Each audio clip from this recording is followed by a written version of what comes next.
చంద్రబాబు నాయుడు గారు కూడా మాట్లాడితే 6 గ్యారెంటీ పూర్తి అయిపోయినాయి అంటున్నారేంటి? ఏం అవ్వలేదుగా. మీకేమైనా వచ్చినాయా? మాకేం రాలేదు పథకాలు. ఎందుకని? రాలేదు ఒక్కటి కూడా? ఒక్కటి కూడా. ఆ. ఉమ్. ఆ 1500 కానీ మనిషికి నెలకి, ఏమి ఆడవారికి ఏమి రాలేదు. ఉచితంగా బస్సు కూడా ఫ్రీ అంటున్నారు. ఇప్పుడు దాకా ఏమీ లేదు. ఆ. ఉమ్. అసలు ఉచితంగా బస్సు ఫ్రీ పెట్టడం ఎంతవరకు కరెక్ట్ అన్నారు? కరెక్ట్ కాదు అది. ఆ. ఆటో వాళ్ళు ఇబ్బంది పడతారు. ఆటో వాళ్ళు ఇబ్బంది పడతారు. దానివల్ల కూడా ఇంపాక్ట్ పడుతుంది అటాక్ ఆటో నగరికి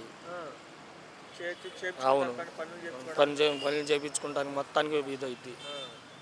ఓకే. ఇప్పుడు త్వరకు వాహనాలు కానీ వాలంటీర్ కానీ వ్యవస్థలు ఇంటికి వచ్చేవాళ్ళు ఇప్పుడు వస్తున్నారా? ఇప్పుడు వస్తున్నారు అంత తక్కువ. వారంటీ ఒక్కళ్ళు ఇద్దరు వస్తున్నారు. అదే తీసేశారు మొత్తం. అచ్చి ముసలోళ్ళకి ఉన్నది వస్తున్నారు వాళ్ళ కోసం. మామూలుగా రేషన్ బియ్యం అంత ఏం లేదు.